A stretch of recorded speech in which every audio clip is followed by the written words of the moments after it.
नमस्कार, मैं सुदीप भारद्वाज। साथियों, ये मेरा ऑफिशियल चैनल नीति न्यूज है, जिस पर मैं आप सभी को पेंशन से जुड़ी हर जरूरी और अहम खबर देता हूं। अगर आपने अभी तक हमारे इस चैनल को सब्सक्राइब नहीं किया है तो पेंशन से जुड़ी हर जरूरी खबर पाने के लिए अभी इस चैनल को सब्सक्राइब करें। आज का यह वीडियो देश भर के लाखों केंद्रीय कर्मचारियों, पेंशन धारकों, भूतपूर्व सैनिकों और उनके परिवारों के लिए बेहद महत्वपूर्ण होने वाला है, क्योंकि केंद्र सरकार की तरफ से एक साथ कई बड़े अपडेट सामने निकल कर आए हैं। वेतन आयोग की महंगाई भत्ते 18 महीने के लंबित एरियर की एडिशनल पेंशन की, फिक्स्ड मेडिकल अलाउंस की, ओल्ड पेंशन स्कीम की, या फिर कर्मचारियों के प्रमोशन और मेडिकल सुविधाओं की, हर मुद्दे पर अब सरकार के भीतर बड़ी हलचल तेज होती हुई दिखाई दे रही है। और दोस्तों, सबसे बड़ी बात यह है कि इन सभी मुद्दों को लेकर अब कर्मचारी संगठनों ने भी सरकार के सामने खुलकर अपनी बात रख दी है। ऐसे में आने वाले कुछ समय लाखों कर्मचारी और पेंशन धारकों के लिए बेहद निर्णायक साबित हो सकते हैं। आज के इस पूरे वीडियो में हम एक एक जानकारी को विस्तार से समझेंगे। सरकार की मंशा क्या है, कर्मचारी संगठनों की मांग क्या है और आने वाले समय में किस प्रकार के फैसले देखने को मिल सकते हैं, इसकी पूरी जानकारी आपको देने वाले हैं। देखिएगा, क्योंकि बीच बीच में कई ऐसी जानकारियां निकलकर सामने आएंगी जो आपकी सैलरी, पेंशन और भविष्य से सीधा संबंध रखती हैं। दोस्तों, सबसे पहले बात करते हैं उस बड़ी बैठक की जिसने पूरे कर्मचारी जगत में हलचल मचा दी है। नई दिल्ली में जेसीएम यानी जॉइंट कंसल्टेटिव मशीनरी की 49वीं राष्ट्रीय परिषद बैठक आयोजित की गई। यह बैठक साधारण बैठक नहीं थी, क्योंकि लंबे समय बाद कर्मचारी संगठनों और सरकार के बीच इतने बड़े स्तर पर खुलकर बातचीत हुई है। बैठक की अध्यक्षता स्वयं कैबिनेट सचिव द्वारा की गई और इसमें स्टाफ साइड की ओर से शिव गोपाल मिश्रा जी समेत कई वरिष्ठ कर्मचारी नेता मौजूद रहे। सरकार की ओर से भी वित्त मंत्रालय, कार्मिक मंत्रालय और विभिन्न विभागों के बड़े अधिकारी बैठक में शामिल हुए। दोस्तों, इस बैठक की एक खास बात और रही कि जेसीएम योजना के 60 वर्ष पूरे होने पर डायमंड जुबली समारोह भी मनाया गया। सरकार ने जेसीएम की भूमिका की सराहना करते हुए कहा कि कर्मचारियों और सरकार के बीच संवाद बनाए रखना लोकतांत्रिक व्यवस्था का एक मजबूत हिस्सा है। लेकिन दोस्तों, असली चर्चा तब शुरू हुई जब कर्मचारियों और पेंशन धारकों से जुड़े बड़े मुद्दों को बैठक के बीच रखा गया। दोस्तों, सबसे बड़ी और सबसे ज्यादा चर्चा में रहने वाली मांग एडिशनल पेंशन को लेकर उठाई गई। अभी तक नियम यह है कि 80 वर्ष की उम्र पूरी करने के बाद ही पेंशन धारकों को अतिरिक्त पेंशन का लाभ मिलना शुरू होता है। लेकिन अब कर्मचारी संगठनों ने सरकार में करने के बाद ही पेंशन धारकों को पाती समर्था करना चर्चा में रहने वाली है। ये कह रहे हैं ये संबर दोनों के बाद ही पेंशन धारकों को पाती समर्थात्र के सामने यह सवाल खड़ा कर दिया है कि आखिर एक बुजुर्ग व्यक्ति को 80 साल तक इंतजार क्यों करना पड़े। बैठक में साफ तौर पर कहा गया कि आज के समय में बहुत से पेंशनर 80 वर्ष की उम्र तक पहुंच ही नहीं पाते। ऐसे में वह इस योजना का लाभ लेने से पहले ही दुनिया छोड़ जाते हैं। इसीलिए अब मांग रखी गई है कि एडिशनल पेंशन की शुरुआत 65 वर्ष की उम्र से ही की जानी चाहिए। प्रस्ताव के अनुसार 65 वर्ष की उम्र पर 5% अतिरिक्त पेंशन दी जाए, 70 वर्ष पर 10% और 75 वर्ष पर 15% अतिरिक्त पेंशन प्रदान की जाए। दोस्तों, अगर यह मांग मान ली जाती है तो देश भर के लाखों बुजुर्ग पेंशन धारकों को सीधा फायदा मिलेगा, क्योंकि वर्तमान समय में बढ़ती महंगाई, दवाइयों के खर्च और घरेलू जरूरतों को देखते हुए केवल सामान्य दवाइयों के बारतरा कर देते हुए केवल सामान्य दवाइयों के पेंशन में जीवन यापन करना बेहद मुश्किल होता जा रहा है। कर्मचारी संगठनों ने सरकार को यह भी बताया कि बुजुर्ग अवस्था में सबसे ज्यादा खर्च इलाज और दवाइयों पर होता है। ऐसे में अगर एडिशनल पेंशन जल्दी शुरू होती है तो बुजुर्गों को आर्थिक राहत मिलती है। कांग्रेस इस कर 25 के लिए बस्तसाल करने का जल्दी है। ये हिल करने के साथ ही सरकार के बाद बताया 5 पर देश कर देगा सकेगी। दोस्तों, इसके बाद बैठक में दूसरा बड़ा मुद्दा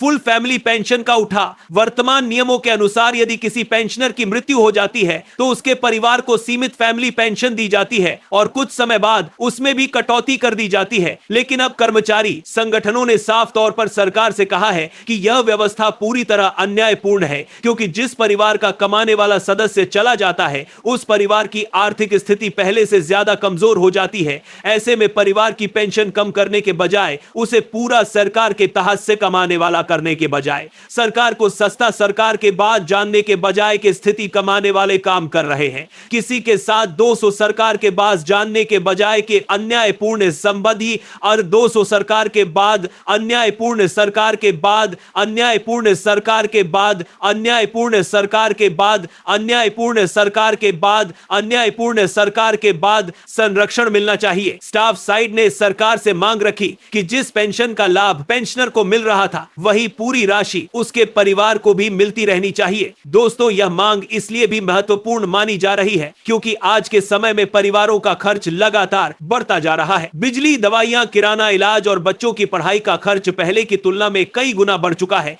ऐसे में अगर फैमिली पेंशन कम हो जाती है तो परिवारों के सामने आर्थिक संकट खड़ा हो जाता है। यही वजह है कि अब कर्मचारी संगठन इसे मानवीय जमाबीदे आधार पर लागू करने की मांग कर रहे हैं। दोस्तों, बैठक में मेडिकल सुविधाओं को लेकर भी जबरदस्त चर्चा हुई। सीजीएचएस अस्पतालों में इलाज के दौरान आने वाली परेशानियों को लेकर कर्मचारियों और पेंशनरों ने सरकार के सामने गंभीर मुद्दे उठाए। स्टाफ साइड के सचिव शिव गोपाल मिश्रा जी ने साफ कहा कि अगर किसी कर्मचारी या पेंशनर का इलाज सीजीएचएस पैनल अस्पताल में होता है और इलाज का खर्च पैकेज रेट से ज्यादा हो जाता है तो उसका पूरा भुगतान सरकार द्वारा किया जाना चाहिए, क्योंकि वर्तमान समय में कई अस्पताल मरीजों से अतिरिक्त रकम मांग लेते हैं और पेंशनर मजबूरी में अपनी जेब से पैसा देने को मजबूर हो जाते हैं। इसके अलावा मेडिकल बिल पास होने में महीनों की देरी पर भी चिंता जताई गई। दोस्तों, कई बार पेंशनरों को इलाज का खर्च खुद वहन करना पड़ता है और बाद में रिफंड के लिए लंबे समय तक चक्कर बिल करना पड़ता है। सरकार के समानाधिकारण कम कराविथा देने के लिए लंबे समय तक चक्कर बिल कर कम कर रिफंड करने के लिए दोस्तों कई बार पेंशनरों को देने के लिए अपने समानाधिकारण कम करने के लिए लगाने पड़ते हैं। कर्मचारी संगठनों ने कहा कि मेडिकल बिलों का निपटारा समय सीमा के भीतर किया जाए ताकि बुजुर्ग पेंशनरों को आर्थिक परेशानी न झेलनी पड़े। दोस्तों, अब बात करते हैं फिक्स्ड मेडिकल अलाउंस यानी एफएमए की। यह मुद्दा भी इस बैठक में प्रमुखता से उठा। वर्तमान समय में मिलने वाला फिक्स्ड मेडिकल अलाउंस बेहद कम माना जा रहा है। कर्मचारियों और पेंशन धारकों का कहना है कि आज के समय में दवाइयों की कीमतें आसमान छू रही हैं। सामान्य जांच और इलाज का खर्च भी हजारों रुपए तक पहुंच जाता है। ऐसे में वर्तमान एफएमए वास्तविक जरूरतों के मुकाबले काफी कम है। इसीलिए अब सरकार के सामने प्रस्ताव रखा गया है कि फिक्स्ड मेडिकल अलाउंस को बढ़ाकर कम से कम 3,000 रुपए प्रति माह किया जाए। दोस्तों, कई पेंशनरों का कहना है कि 3,000 रुपए भी आज के समय में पर्याप्त नहीं है, लेकिन फिलहाल आधिकारिक तौर पर यही मांग सरकार के सामने रखी गई है। अगर सरकार इस मांग को मान लेती है तो लाखों पेंशन धारकों को हर महीने अतिरिक्त राहत मिल सकती है। दोस्तों, इस बैठक में सीजीएचएस लाभार्थियों के लिए भी एक बड़ी मांग रखी गई। कर्मचारी संगठनों ने कहा कि कर्मचारियों को अपने माता पिता या सास ससुर में से किसी एक को डिपेंडेंट घोषित करने की सुविधा दी जानी चाहिए, क्योंकि आज के समय में संयुक्त कर्मचारी से परिवारों की जिम्मेदारियां काफी बढ़ चुकी हैं। कई कर्मचारी अपने माता पिता की देखभाल करते हैं, जबकि कई कर्मचारी अपने सास ससुर की जिम्मेदारी निभाते हैं। ऐसे में वर्तमान नियम कर्मचारियों को परेशानी में डालते हैं। इसलिए अब यह मांग उठाई गई कि माता पिता की बढ़ चुकी है कि जबी बर समझने जबी गर्म कर करमाने जबी कर्मचारी अपने बढ़ चुकी है कि उनतर के दरा से दर कर करमाने में जबी कर्मचारी अपने माता पिता की देखभाल करते हैं। कर्मचारियों को विकल्प दिया जाए ताकि वह अपनी परिस्थिति के अनुसार किसी एक को डिपेंडेंट चुन सके। दोस्तों, अब बात उस मुद्दे की जिसने पिछले कई वर्षों से पूरे देश में राजनीतिक और कर्मचारी स्तर पर बहस छिड़ रखी है, यानी ओल्ड पेंशन स्कीम। इस बैठक में एक बार फिर स्टाफ साइड ने सरकार के सामने साफ तौर पर कहा कि एनपीएस और यूपीएस की जगह ओपीएस को सरकार के सामने कई वर्षों से पूरे देश में और बात के सामने करने के साथ देश में कई वर्षों से पूरे देश में बहाल किया जाना चाहिए। कर्मचारी संगठनों का कहना है कि ओल्ड पेंशन स्कीम में कर्मचारियों को रिटायरमेंट के बाद स्थिरता और सुरक्षा मिलती थी, जबकि नई पेंशन व्यवस्था में भविष्य को लेकर अनिश्चितता बनी रहती है। दोस्तों, कई राज्यों में पहले ही ओपीएस को लेकर राजनीतिक फैसले लिए जा चुके हैं और अब केंद्र सरकार पर भी लगातार दबाव बढ़ रहा है। कर्मचारियों का कहना है कि जीवन भर सेवा देने के बाद उन्हें ऐसी पेंशन मिलनी चाहिए जिससे वह सम्मान पूर्वक जीवन जी सके। यही वजह है कि ओपीएस का मुद्दा लगातार राजनीतिक फैसले लिए जा चुके हैं, लेकिन ओपीएस का मुद्दा लगातार राजनीतिक फैसले लिए जा चुके हैं, लेकिन ओपीएस का मुद्दा लगातार राजनीतिक फैसले लिए जा चुके हैं। गर्म होता जा रहा है और आने वाले समय में यह और बड़ा आंदोलन बन सकता है। दोस्तों, बैठक में अनुकंपा नियुक्ति का मुद्दा भी जोरदार तरीके से उठाया गया। वर्तमान समय में केवल 5% की सीमा लागू होने के कारण हजारों जरूरतमंद परिवारों को नौकरी नहीं मिल पाती। कर्मचारी संगठनों ने कहा कि जब किसी कर्मचारी की सेवा के दौरान मृत्यु हो जाती है तो उसका परिवार आर्थिक संकट में आ जाता है। ऐसे में सीमित कोटा के कारण कई परिवार वर्षों तक इंतजार करते रहते हैं। इसीलिए मांग की गई कि इस सीमा को बढ़ाया जाए ताकि ज्यादा परिवारों को राहत मिल सके और साथ ही ईपीएस 95 के बाद जात, साथ ही बुढ़ी कोटा को जरूर रहेगी दौरान मृत्यु हो जाती है। साथ ही बुढ़ी कोटा के कारण वर्ष पेंशन भोगी साथियों के लिए भी बड़ी मांग रखी गई है ताकि उन्हें भी सामाजिक सुरक्षा का लाभ मिल सके। बात करें महंगाई भत्ते और महंगाई राहत की, तो हर साल की तरह इस बार भी कर्मचारियों और पेंशन धारकों की नजर नए संशोधन पर टिकी हुई है। लेकिन इस बार जो आंकड़े सामने आ रहे हैं उन्होंने उम्मीदें और ज्यादा बढ़ा दी हैं। दोस्तों, उपभोक्ता मूल्य सूचकांक के आंकड़े जारी हो चुके हैं और इन आंकड़ों के आधार पर महंगाई भत्ते में करीब 2% की बढ़ोतरी का संकेत मिल चुका है।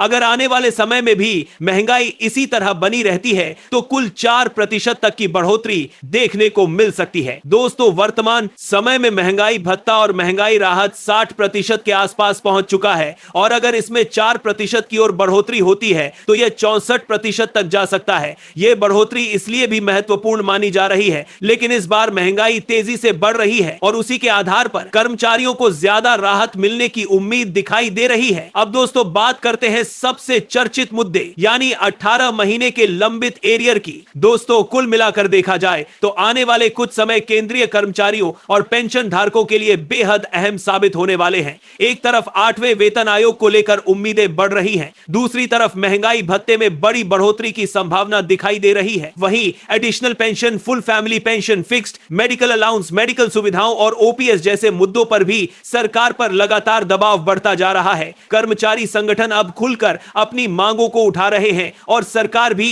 उन्हें नजरअंदाज करने की स्थिति में नहीं दिखाई दे रही। ऐसे में अब सबकी नजर आने वाले सरकारी फैसलों और सुप्रीम कोर्ट की कार्यवाही पर बनी हुई है। तो दोस्तों, फिलहाल आज की वीडियो में बस इतना ही। अगर आप भी केंद्रीय कर्मचारी हैं, पेंशन धारक हैं या आपके परिवार में कोई सरकारी सेवा से जुड़ा हुआ है तो ये सभी अपडेट आपके लिए बेहद महत्वपूर्ण है। आने वाले समय में कौन कौन से फैसले लागू होते हैं, सरकार क्या नया ऐलान करती है और कर्मचारियों को कितना फायदा मिलता है, इसकी हर छोटी बड़ी अपडेट हम आपको सबसे पहले देते रहेंगे। इसीलिए वीडियो को लाइक जरूर कीजिएगा, नीति न्यूज चैनल को सब्सक्राइब कर लीजिएगा और बेल आइकन को प्रेस कर दीजिएगा ताकि तब तक की सरकार के समय बने रहेंगे। ये हिल को जल्दी से वीडियो को चा कर दिया जाए। ये हिल को सब्सक्राइब करना चाहिए और आपको सबसे पहले को जल्दी करते हैं, ये हिल को चार कर दिएगा। ये हिल को जल्दी करने के लिए 2 साल बेल आइकन। सरकारी कर्मचारी और पेंशन धारकों से जुड़ी कोई भी बड़ी खबर आपसे मिस ना हो। जय हिंद, जय भारत।